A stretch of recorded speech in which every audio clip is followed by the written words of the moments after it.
Alors qu'il était au cœur d'une discorde entre l'État et la plus grande centrale syndicale, Locley a choisi de passer outre les engagements des pouvoirs publics de corriger la loi y afférente, en procédant notamment à la publication de 2 brûlots où ces incohérences le disputent à ses efforts pour survivre. Voici une série de rapports dont la teneur et la pertinence résident dans le combat d'existence par le sensationnel. La semaine dernière, en effet, l'Office central de lutte contre l'enrichissement illicite a pu rattraper tout le temps perdu dans l'effacement imposé par les controverses qui entourent sa raison d'être. Pour ce faire, la structure dirigée par Moumini Guindos y est pris par la publication simultanée de 3 brûlots que sont ces rapports des années 2019 et 2020, puis une réflexion sur les règles déontologiques de l'administration publique. Les 2 premiers rapports sus-mentionnés ajoutent peu de choses aux légendes précédemment ébruitées sur l'enrichissement spectaculaire de certains cadres de l'administration publique triés sur le volet. Les documents n'ont donc que le mérite d'aiguiser à nouveau la curiosité publique et tirent parti d'un moment très propice à la stigmatisation de la moindre différence matérielle. Il en est ainsi des passages du rapport consacré à certains élus et agents de l'administration dont les avoirs sont exposés avec le dessein évident d'indigner davantage une opinion déjà chauffée à blanc. Même tendance quant à l'énonciation des avantages accordés aux hauts cadres de l'INP, exposés à la vindicte par la mise en exergue des proportions de pension, salaire ou indemnité de départ à la retraite supposées indûment octroyées. Locley met le curseur, en clair, sur un salaire mensuel de 54 914 682 FOCFA pour le seul DG et une indemnité de départ à la retraite de 1 639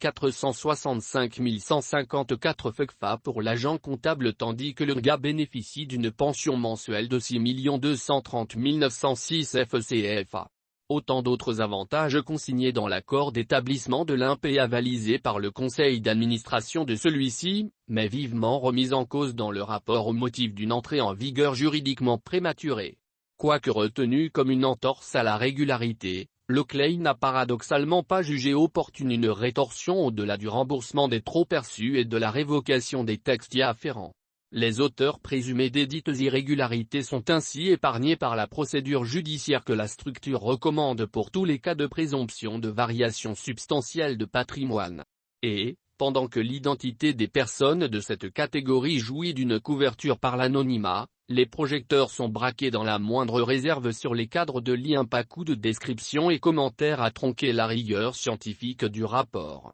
C'est le cas notamment des passages ci-après où l'objectivité est manifestement biaisée par les détails sur les disparités et écarts de traitement. Le cumul annuel des rémunérations des 3 principaux dirigeants s'élève à 1 900 068 365 FCFA, soit 7% de la masse salariale totale de l'ensemble des 1197 employés de l'INP. Cette situation contribue à augmenter exagérément la masse salariale totale qui atteint 21% des revenus récurrents alors que le ratio de référence de la Conférence interafricaine de la prévoyance sociale, CIPRE, est de 15%. On aura noté une nette extrapolation descriptive où l'exercice déductif élude manifestement la neutralité des faits au risque de dévier la structure de sa vocation. L'autre paradoxe tient au fait que le rapport retient comme irrégularité l'application anticipée d'un texte alors qu'il s'autorise la connaissance de faits antérieurs à l'avènement de la structure de lutte contre l'enrichissement illicite.